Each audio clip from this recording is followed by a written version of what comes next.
अस्सलामुअलैकुम वीवर की हाल ने तुहाडे ने कितनी ठीक ठाक हो अल्हम्दुलिल्लाह असीं ठीक हाँ अल्लाह पाक जिस हाल च रखे शुक्र अदा करना चाहिए। पर अज मैं ना बहुत परेशान हाँ। परेशानी नहीं सब बहन भाइयों नाल मैं कभी अच्छे कर लवां करिंदी तो अगे भी है बहरहाल जड़ा ना अज बहुत ज़्यादा जड़ा ना परेशान हाँ। ते घर दे अज ना दिल नहीं करता पे कोई गल शेयर करन नूं।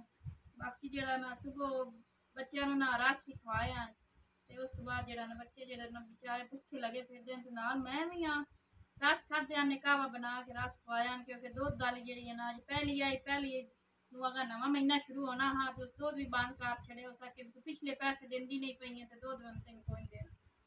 ते दूए नंबर ते जड़ा है बच्चों नूं जड़ा ना स्कूल फोन आया भी तेरे बच्चों का जड़ा ना ना जड़ा ना कट छड़िया तू हुण बच्चों स्कूल भी नहीं भेजना है अगर तुसा फीस नहीं दिती 4-5 महीनों की फीस आई जी तुसा दिती नहीं है। ते बाकी जड़ा है अज घर ना आटा हा ना कोई घी आ कोई शै ही नहीं है। गवाढ़ियां कोल भी लै लैके ते गवाढ़ियां नाल भी प्यार एडा मेरा हुण कोई नहीं बनया भी मैनू रोज़ दिहाड़ी कोई धार आटा देसी जकाई चल। बाकी अज सारा दिन रो के टपाया है कम गई हाँ कम लभदी वत्तियां नहीं लभा है। एक दो घर आख्या भी तेन असं सोच के दसा है भी अगर अस तेरे को काम करवाना है कि नहीं। अगले जेडे घर आने तो गए जो तू बीमार होए या फौत होया उन्होंने तो आदा कोई नवियां रख लिया ने काम वालियां। बाकी तैबा ते बच्चे जेडे ना भुख तू रो रो के ना हुण कई बुरे हाल इन्ने। बाकी हुण मैं इन्होंने आख्या तू सांझ अल्लाह वारे से बहरहाल हुण मैनू ना कोई जरिया नहीं लभ रहा ना ही कोई दस रहा सिवाय अल्लाह तू।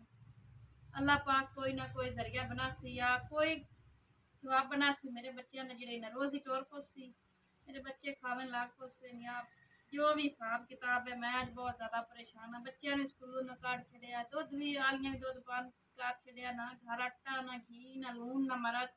अज इस परेशानी तो मैं सारा दिन व्लॉग ही नहीं बनाया नहीं तो तुहानू आख्या हाँ सुबह में उठ जाके व्लॉग बनासा बड़ा घर के हालात तो निकलन ही नहीं देंदे फिर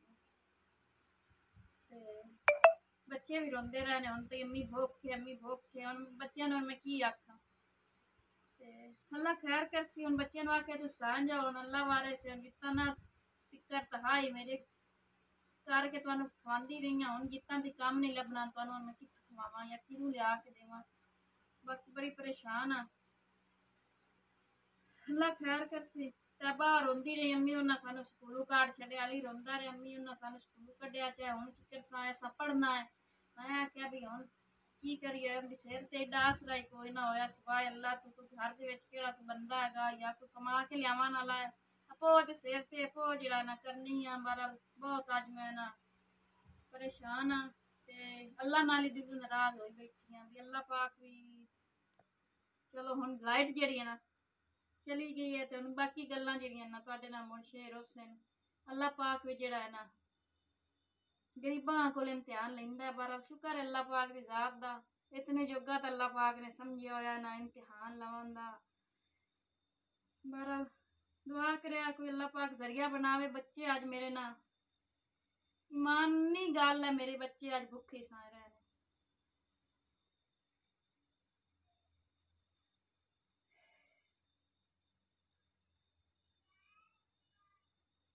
अल्लाह हाफिज।